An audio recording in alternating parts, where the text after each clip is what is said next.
Hello friend and family, turabahaye ikaze kandi kuri Duso Learning TV. Muri isanze kandi turabunda abantu mwese mwa subscribe. Imana ibahezagire, namwe mutarayikora murindiriye iki kugira ngo mudushigikire kabisa. Ikore n'ingoga kugira ngo tubandanye umuryango, murabona ko dutera imbere. Hanyuma uyu munsi tugomba duteke ubushaza butoto. Turakeneye karoti, itunguru n'ibindi mugomba murabibona. Aha nafashe amavuta shiramo karoti. Natetse mu gisafuriya kinini kuko n'ubushaza ni bwinshi kandi burafungurwa n'abantu benshi. Yego.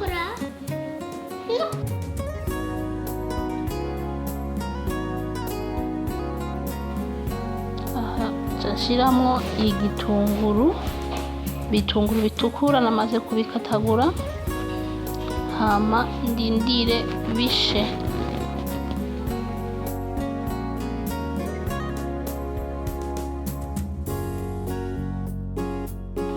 Aha ibitunguru maze kubera nk'ibishe buke, ashiramo itomati. Rindira ngo birinde gushaya kuko urazi ko dushiramo ubushaza. Uragira nyene ikamera nk'igihiye buke ugaca ushiramo itomati. Aha rero turindiriye ko itomati zisha. Barashizemo poiro.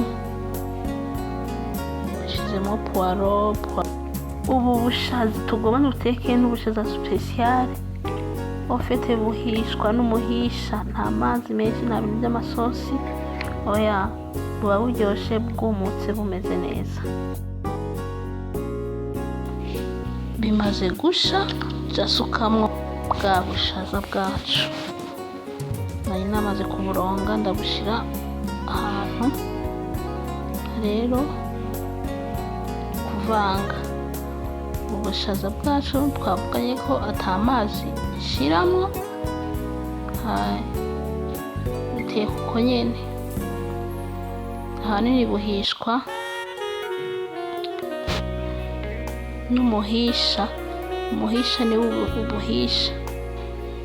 Abashizemo magi,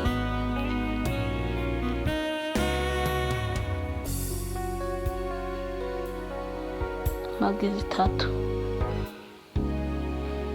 Mukanya murabona ukuntu ubushaza ca bumera.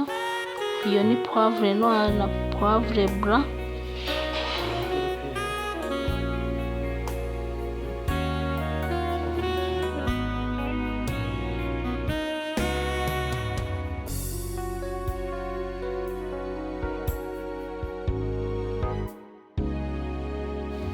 Aha ico ukora uzurahindukiza, hamaze guhindukiza ugaca ufundikira. Ubonye bigomba kuzigira uca usukamwo utuzi duke kugira ntibizigire, ugaca usubira ugafundikira. Ubwishaza burasha kandi bugasha neza, usanga buryoshe ata amasosi. Kuvuga ibi ari byo mu rubanza, mu gihe uba wateguye izindi sosi nyinshi, wateguye isosi y'inyama, wateguye isosi y'irengarenga canke n'ibindi, umva ntiwashubira na sosi n'ubushaza ngo ushiramo amasosi. Yego, aho ubushaza bumaze gusha kabisa, hasigaye twarura hama tugafungura. Ndabashimiye mwese abakunzi bacu.